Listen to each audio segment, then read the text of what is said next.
तर मित्रांनो माझ्या पाठीमागे एक तुम्ही बघू शकता एक ऑफिस आहे. हे बनलेलं आहे 3D कन्स्ट्रक्शन प्रिंटिंग टेक्नॉलॉजी आणि हे जे ऑफिस आहे फक्त 4 दिवसात झालेलं आहे.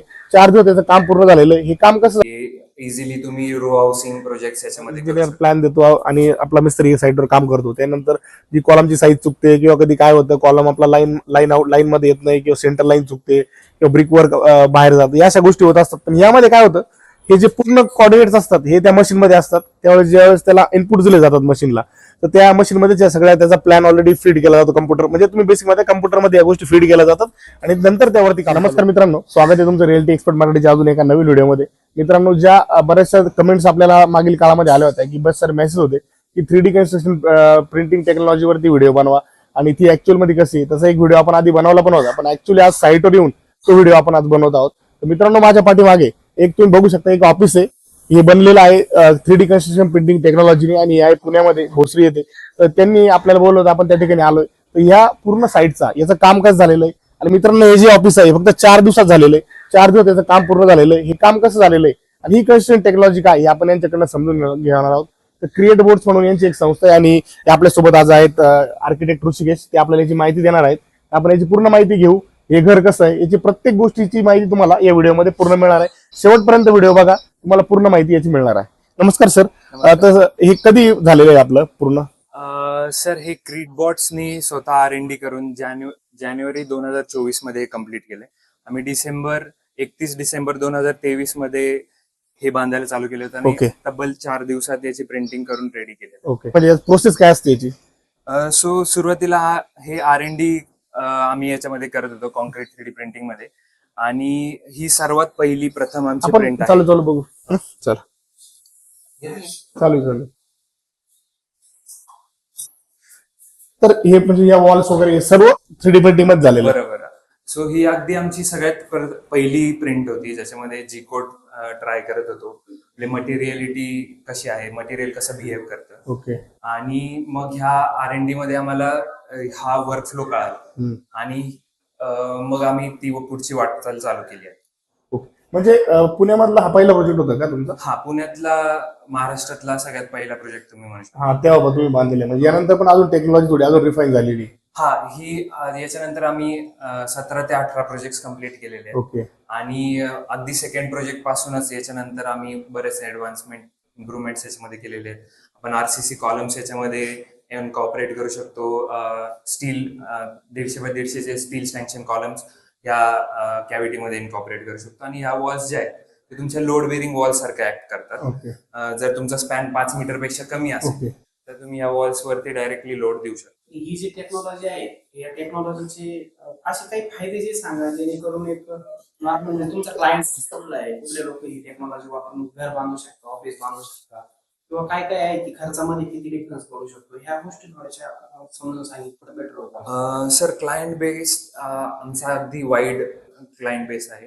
म्हणजे एकदम गावाकडच्या माणसापासून तर शहरातले जे बिल्डर्स आहेत त्यांना लार्ज स्केल प्रिंटिंग करायचंय तेही करतात. हे इझिली तुम्ही रो हाऊसिंग प्रोजेक्ट याच्यामध्ये करू शकता जिथे तुमचे सेम ट्रॅक्स बाजूला आपण ठेवून मल्टिपल कॉपीज त्या प्रोजेक्टच्या करू शकतो. किंवा तुमचं एक एक्साइटिंग काही प्रोजेक्ट आहे की ज्याच्यामध्ये तुम्हाला क्रिएटिव्ह फॉर्म्स पाहिजे आणि लवकर तुम्हाला कन्स्ट्रक्शन हवंय तर हे याच्यात इझिली पॉसिबल आहे. आणि याची जी वॉल आहे म्हणजे ही वॉल जी आपली जी नॉर्मल वॉल असते ब्रिक वर्कची वॉल असते किंवा जी RCC वॉल असते त्या वॉलमध्ये आणि ह्या वॉलमध्ये काय फरक आहे नेमका? ही वॉल कारण साधारणतः याची थिकनेस कसा आहे आणि याचा कसा आहे म्हणजे नेचर कसं आहे? सर आपल्या वेगवेगळ्या ग्रेडचे कॉन्क्रीट असतात. ओके. यामध्ये आपण इथे बघू शकतो समजा इथे तुम्ही सांगू शकता की इथे या ठिकाणी आता हा डोअर आहे तर याचा थिकनेस कसा आहे आणि हे थोडं एक्सप्लेन करा मला. सो सर याच्यामध्ये कसं आहे की वेगवेगळ्या ग्रेडचे कॉन्क्रीट असतात. ओके. तसं हे M35 ग्रेडचं कॉन्क्रीट आहे. याच्यामध्ये तुम्हाला 30 mm ची बोला काय नाही काय सांगू. याच्यामध्ये कसं आहे की 50 mm ची तुमची बाहेरची लेअर असते. ओके. आणि आतली लेअर 50 mm ची असते. मधली जी कॅव्हिटी आहे ती आपण ऍडजस्ट करून वेगवेगळ्या वॉल थिकनेसेस याच्यामध्ये आणतो. ओके. म्हणजे कसं आहे मित्रांनो तुम्ही बघू शकता व्हिडिओमध्ये बघू शकता तर त्यामध्ये कसं आहे जनरली या ठिकाणी जी वॉल आहे तर या वॉलमध्ये एक 50 mm ची वॉल असते आणि 50 mm ची थिकनेसचं जे कॉन्क्रीट येतं त्याच्यानंतर एक 100 mm हॉलो स्पेस येतो म्हणजे रिकामा स्पेस असतो आणि त्यानंतर परत 50 mm चा एक लेअर येतो. म्हणजे 200 mm ची वॉल आहे, त्यामध्ये 100 mm आपलं कॉन्क्रीट आहे, 100 mm हा हॉलो स्पेस, बरोबर ना? आणि यामुळे काय होतं, आपल्याला थिकनेस दिसतो, पण कसं होतं बऱ्याच वेळेस आपण बघतो म्हणजे एवढा जो थिकनेस आहे पूर्ण कॉन्क्रीट नाही, हा, हे पूर्ण कॉन्क्रीट केलं की मटेरियलिटी पण खूप जास्त कॉस्ट पण वाढू शकते. ही जी कॅव्हिटी आहे मध्ये जे हॉलोनेस ओके. ती एकदम व्हर्सेटाईल आहे. तुम्हाला ओके. पाहिजे तसं तुम्ही करू शकता. याच्यामध्ये फोम इन्सर्ट करू शकता, ओके. तुम्ही M20 ग्रेडचं कॉन्क्रीट पोर करू शकता, ओके. किंवा ही हॉलो ठेवल्याचा फायदा असा आहे की हवेतून टेम्परेचर ट्रान्सफर होत नाही. तर बाहेरची वॉल गरम झाली तर आतमध्ये हवा असल्या कारणाने आतल्या वॉलला ते टेम्परेचर ट्रान्सफर होत नाही. सो तुम्हाला बाहेरपेक्षा 5 ते 6 डिग्रीचा डिफरन्स जाणवतो इंटिरियर स्पेसेस मध्ये. म्हणजे जी आपली कॅव्हिटी वॉल असते नॉर्मल, आपण नॉर्मल कॅव्हिटी वॉल जी बनवतो याच्यासाठी, तर ती याच्यामध्ये already cavity by nature cavity wall येते. आणि याचा उपयोग तुम्ही plumbing layout, electrical layout pass करण्यासाठी करू शकता. म्हणजे तुम्हाला एक्सटर्नल ग्राउटिंग करायची गरज नाही. ओके. आणि यामध्ये आता इकडे पण आपण बघू, आता यामध्ये म्हणजे जे याची जे एंड युजर आहे, म्हणजे याचा फायदा कोणाला होणार आहे? म्हणजे ही समजा जी नॉर्मल कन्स्ट्रक्शन जे आपण करतो, फाउंडेशन नंतर बांधकाम, RCC, स्लॅब, तर हे रिप्लेस करून याचा जास्तीत जास्त फायदा कोणाला होणार आहे? Sir, residential projects, okay. त्याच्यानंतर commercial projects, okay. Villa projects, resort projects, okay. Hospitality sector खूप जास्त याच्यात बेनिफिट होतं. रिसॉर्ट्स असतील, हॉटेल्स असतील तुमचे वेगवेगळे. आणि याचा बेनिफिट म्हणजे जास्तीत जास्त फायदा एकच आहे की याची जो पिरियड आहे, कन्स्ट्रक्शनचा जो पिरियड आहे तो खूप कमी आहे. टाइम कमी होतो, स्ट्रेंथ तुम्हाला जास्त भेटते, लाईफ तुमची 5 ते 10 वर्ष जास्त आहे, कारण की प्युअर कॉन्क्रीट M35 ग्रेडचं कॉन्क्रीट आहे. सो तुम्हाला नॉर्मल स्ट्रक्चर पेक्षा याची लॉंग लाईफ भेटते. हे जे तुम्ही वेगवेगळे फॉर्म्स जे इझिली पॅटर्न एक्झिक्यूट करू शकता, ते ट्रेडिशनल मध्ये करायला गेलं तर ते तेवढं शक्य नाहीये. आणि किमतीमध्ये किती फरक पडतो? किमतीमध्ये सर तुम्हाला 10 ते 15% कॉस्टलियर साईडला जातं सध्या. आणि जर तुम्ही लार्ज स्केल मध्ये करताय तर नक्कीच तुम्हाला बेनिफिशियल आहे. कस्टमायझेशनला किती स्कोप आहे? समजा आता हे जे इंटिग्रेशन, इलेक्ट्रिसिटी, प्लंबिंग, विंडो आहे, किंवा आता जसं मला रिक्वायरमेंट आहे, आफ्टर रेडी झाल्यानंतर आपण बरेचसे ऑर्डर करू किंवा फर्निचरचे काही इन्स्ट्रुमेंट, तर ते करायला आपल्याला या स्कोप कसा आहे? हा आपण सुरुवातीलाच डिफाईन करायचा की आफ्टर कम्प्लिशन ऑफ वर्क आपण करू शकतो ते? सो सर, ह्या वॉल मध्ये तुम्ही ड्रिलिंग करू शकता, कोर कटिंग करू शकता ग्राइंडरने. पाहिजे तिथे तुम्हाला पॅचेस घेऊन तिथे आतमध्ये पाईप इन्सर्ट केला, त्याला तुम्हाला नंतर रिपेअर जरी करायचंय तर तुम्ही तो ऍक्सेस करू शकता. जो पार्ट तुम्ही काढलाय तो परत तिथे लावून त्याला ग्राउटिंग करून ते पॅक होऊन. डिझाईन करताना पण तुम्हाला एकदम फ्लेक्झिबिलिटी असते. तुमच्या window heights, door window heights, तुमच्याकडे ज्या फिटमेंट्सच्या तुमच्याकडे लोकली डोर विंडोज अवेलेबल आहेत त्याच हिशोबाने आपण जी कोड मध्ये टाकून त्या साइजेसच्या डोर विंडोज तुम्हाला प्रिंट करून देतो. ओके. म्हणजे आता यामध्ये आता जो स्लॅब याचा, तो स्लॅब आता RCC नाही, लोड वॉल, आपल्या वॉल पूर्ण लोड बेरिंग आहे आणि आपला वरती स्लॅब आहे. याचा जो स्लॅबचा लोड आहे, म्हणजे जो आपला लोड बेरिंग वरती जो स्लॅब असतो, सेम त्याच पद्धतीने याचा लोड ट्रान्सफर होतो ना या भिंतीवरती, वॉलवरती. आणि याची म्हणजे फ्युचर असं अजून काही झालेलं नाही किंवा एखाद्या स्लॅबमुळे कुठे क्रॅक आला किंवा अशा गोष्टी होतात का, किंवा फेल्युअर आला, स्ट्रक्चर फेल झालं, असं काही झालंय का?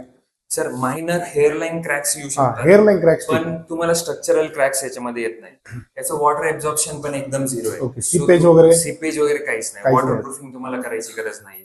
वॉटर एब्झॉर्प्शन झिरो असल्यामुळे तुम्ही न प्लास्टर करता डायरेक्टली प्रायमर आणि पेंट करू शकता, कारण की हे मटेरियल कंटेंट मध्येच त्या प्रॉपर्टीज आहेत.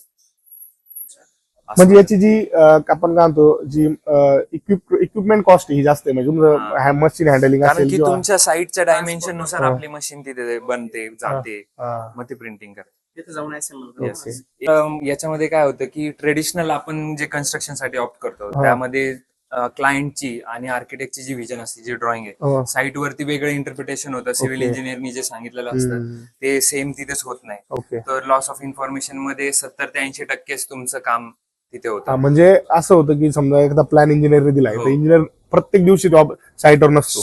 म्हणजे असं असतं की समजा इंजिनियरने प्लॅन दिला, आर्किटेक्टने ड्रॉइंग दिली, तर त्यावेळेस प्रत्येक वेळेस ते मॉनिटर करण्यासाठी नसतात किंवा सुपरविजन करण्यासाठी नसतात. जे साईटवरती जे ऍक्च्युअली मिस्त्री असतात, लेबर असतात, त्यांच्याकडे चुका होऊ शकतात, जे नॉर्मल कन्स्ट्रक्शन मध्ये. पण यामध्ये त्या एकदम नल अवॉइड होऊन जातं. काय होतं की जे कोऑर्डिनेट्स, जे डिझाईन तुमच्या मॉडेलमध्ये आहे तेच तुमच्या साईटवरती त्याच म्हणजे एकदम ढोबळ मानाने की याचा एक प्रोग्रामिंग असतो, याचं एक कोडिंग असतं की त्या कोडिंग मध्ये सगळे इनपुट्स आधी प्लॅन असतील, 3D असेल तर दिला जातो, त्यानंतर ते मशीन त्याच्या पद्धतीनं हे करते. मग तुम्हाला अगदी 95 ते 100% तसंच मॉडेल तुमच्या साईटवरती येतं. म्हणजे मित्रांनो, एकदम बेसिक मध्ये समजून कसं आहे की जे आपले ट्रॅडिशनल मेथड असते त्यामध्ये काय करतो आपण, इंजिनियर प्लॅन देतो आणि आपला मिस्त्री साईडवर काम करतो. त्यानंतर जी कॉलमची साईज चुकते किंवा कधी काय होतं, कॉलम आपला लाईन मध्ये येत नाही किंवा सेंटर लाईन चुकते किंवा ब्रिकवर बाहेर जातं, या अशा गोष्टी होत असतात. पण यामध्ये काय होतं, हे जे पूर्ण कॉर्डिनेट्स असतात हे त्या मशीनमध्ये असतात. त्यावेळेस ज्यावेळेस त्याला इनपुट दिले जातात मशीनला, तर त्या मशीनमध्ये त्या सगळ्या त्याचा प्लॅन ऑलरेडी फीड केला जातो कम्प्युटर. म्हणजे तुम्ही बेसिक मध्ये कम्प्युटरमध्ये या गोष्टी फीड केल्या जातात आणि नंतर त्यावरती काम चालू होतं. त्यामुळे त्याच्यामध्ये जे प्रॉब्लेम्स येण्याचं किंवा काही इश्यूज एरर येण्याची शक्यता खूप कमी असते. बरोबर ना? अगदीच बरोबर. तुम्हाला हा व्हिडिओ कसा वाटला खाली कमेंट सेक्शन मध्ये नक्की कळवा. तुम्हाला याबद्दल आणखी काही जाणून घ्यायचं असेल तेही कमेंट सेक्शन मध्ये सांगा. आणि व्हिडिओसाठी, नवनवीन व्हिडिओसाठी चॅनलला सबस्क्राईब करायला विसरू नका. धन्यवाद. जी डोर विंडो साईज आपण